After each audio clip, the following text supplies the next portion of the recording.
siyaasiyiin badan oo maamulka Puntland ka soo jeeda arrimaha laasacaanood waxaad kaga hadasheen nidaam reeraysan adigu marka la eego waxa tahay aqoonyahan PhD shahaadada haysta miyaa la oran kareenin aqoontii xalka keeni lahayd caadifad ayaa qaaday هذا حقيقة شلي مركي كل سجال بقول سديد دي ذاتك وقوي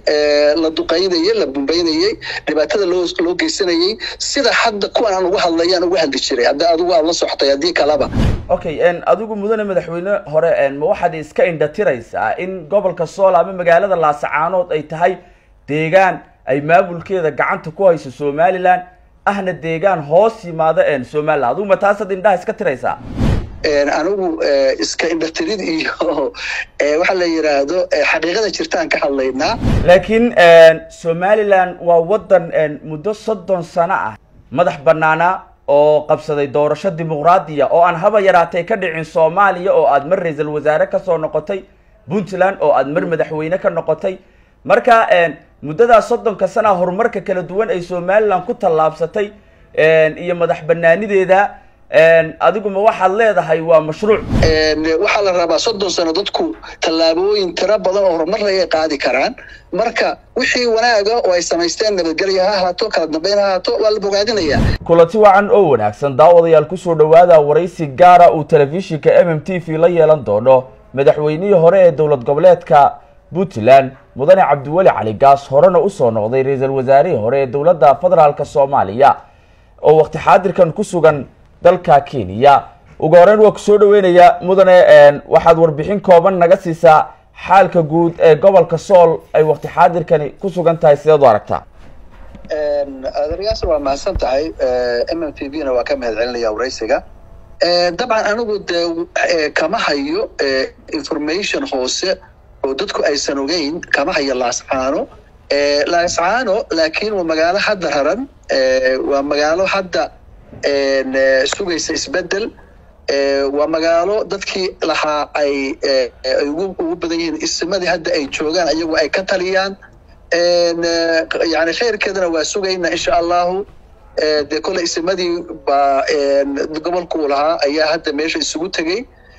gudiyay magacaabeen waxayna runtii rajeynayaan inay masiirkooda ka tashadaan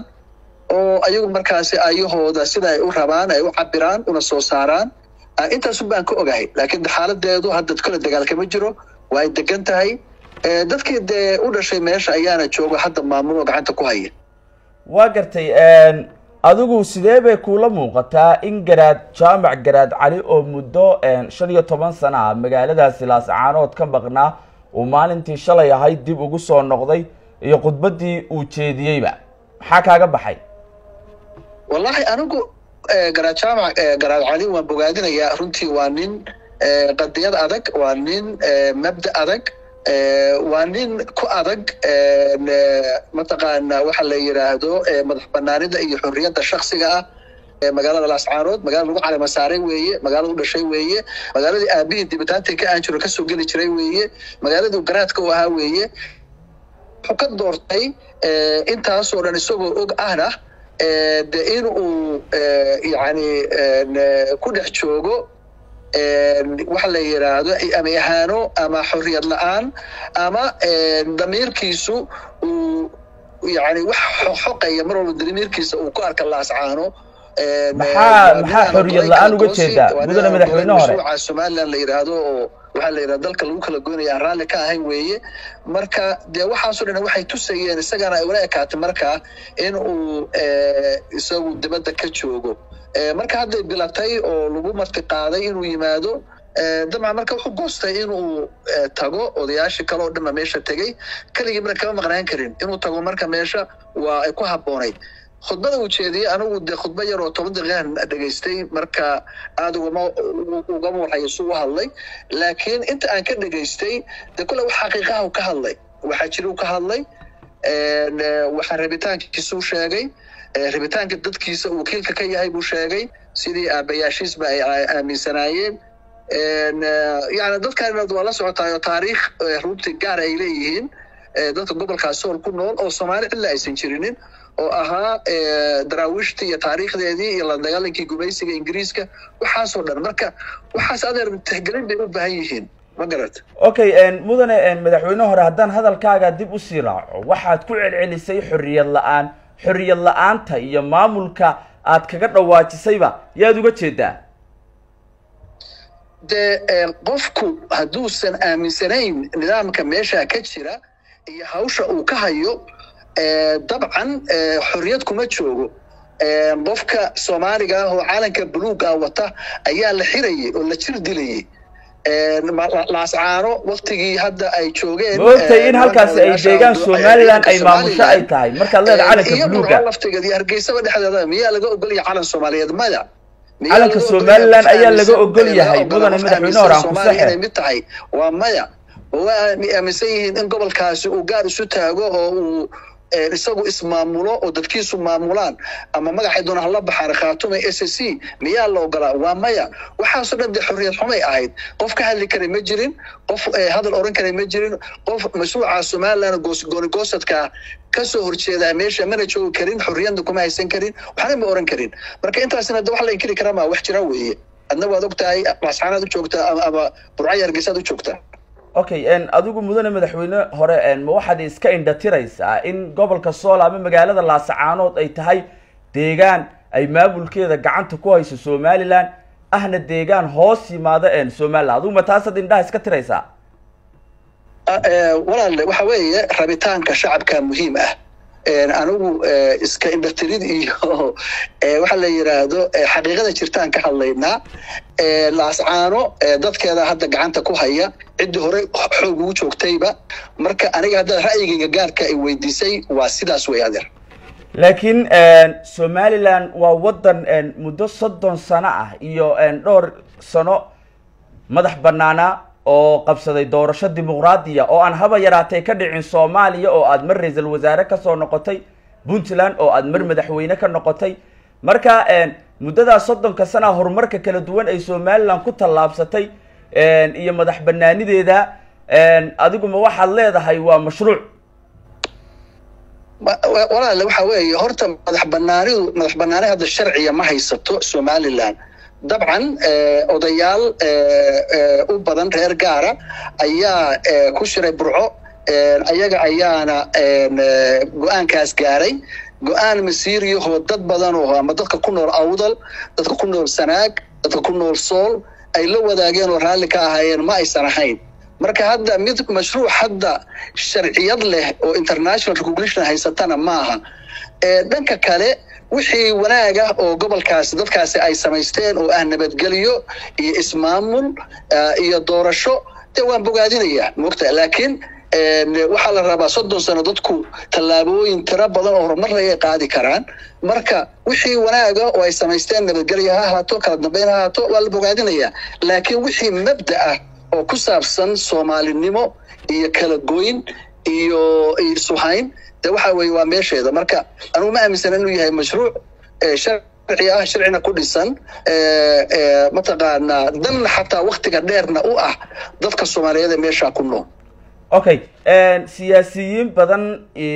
oo maamulka Puntland ka soo jeeda arrimaha Laascaanood waxaad kaga hadasheen nidaam reeraysan adigu marka la eego waxa tahay aqoonyahan PhD shahaadada haysta miyaa la oran kareenin aqoontii xalka keeni lahayd caadifad ayaa qaaday هذا الحقيقة قفك وحكستو النقطة أما رئيس وزراء هالنقطة أما مدحوينه هالنقطة حقيقة نبتها هي عدالة مروا بإلا الشيء قوية wixii adigu aad u tirinayso shalay markii 1988 dadka waqooyi la duqeynayay la bumbeynayay dhibaatada loo geysanayay sida hadda kuwan aan ugu hadlayaan ugu hadli jiray hadda adigu aad la soxtay hadii kalaba marka anigu marna shakhsiyadayda iyo dadnimadaydu isiin mayso in aan dulmi taageero mar walba dulmi inaan ka hor nimaando weeye shalay 88 dadkaasi markii la qixinay la dhibaateynay saan uga hadlayay uga soo horjeeday ayaa tanna kuwan in la dulmiyo aan uga soo horjeedaa mataqaanaa damiirkayguna isiinmayo iguna xoqxoqi maysid in la yidhaahdo may qabiil buu ku taageeraya taageeri maye waxa saxa ah oo ilaahay og yahay oo ah cadaaladdu ku jirto ayaanu sheegaynaa. waa mahadsantahay. ugu dambeyntii haddaynu soo gabagabayno waraysigeenan mudane madaxweyne hore waynu la soconaayo laasacaanood ama gobolka sool waxa uu ku yaalaa xad meel xad ah adigu inta badanna waxaad dhaliilo kala duwan u jeedinaysay somaliland oo aad arrintan ku eedeynaysay adigu horena waxaad ka soo noqotay dowladda puntland madaxweyne ayaad ka soo noqotay waktigii aad madaxweynaha dowlad goboleedka puntland ahayd dhowr mar waxaad soo hogaamisay ama aad ku dhawaaqday dagaal lagu qaadayo deegaanada tukaraq oo ay somaliland maamusho hadafka guud ee puntland damacsan yihiin ma waxa weeye in dagaal iyagu ay soo hogaamiyaan oo hadhowtina ay ku jabaan oo ciidanka qaranka somaliland ay ku jabiyaan? adeer waa mahadsantahay. horta yoyotanku hadda ma fiicna moogta waraysigu inuu micno leeyahay fiican. tukaraq iyo sool hadda puntland iyo somaliland ma taagna dadkeedii u dhashay oo xaqa u lahaa ayaa jooga ayagaa hadda ka taliya ayagaa maamulan doona masiirkoodana ayagaa u madax banaan. meesha waxa la yidhahda somaliland iyo puntland midna hadda ma taagna. taariikhahaasi waxa weye wax taga weye waa lasoo dhaafay wax hadda micnaha hadalkeedu subinayaana ma jiro. marka waxaan leeyahay ha imaansadaan dad qof walbaaba dhulkiisa ugu dhashay isagu uu leeyahay ha imaansado kabacdina wixii soomaalinimo iyo wanaaga ha la isugu yimaado dadka dulmiga iyo dhibtana ha la joojiyo. intaasun baan leeyahay. waa mahadsantahay. aad iyo aad ayaad u mahadsan tahay daawadayaal. kaasina waxa uu ahaa madaxweynihii hore ee dowlad goboleedka puntland mudane cabdiweli cali gaas horena uu soo noqday ra-iisul wasaarihii hore ee dowladda federaalka soomaaliya.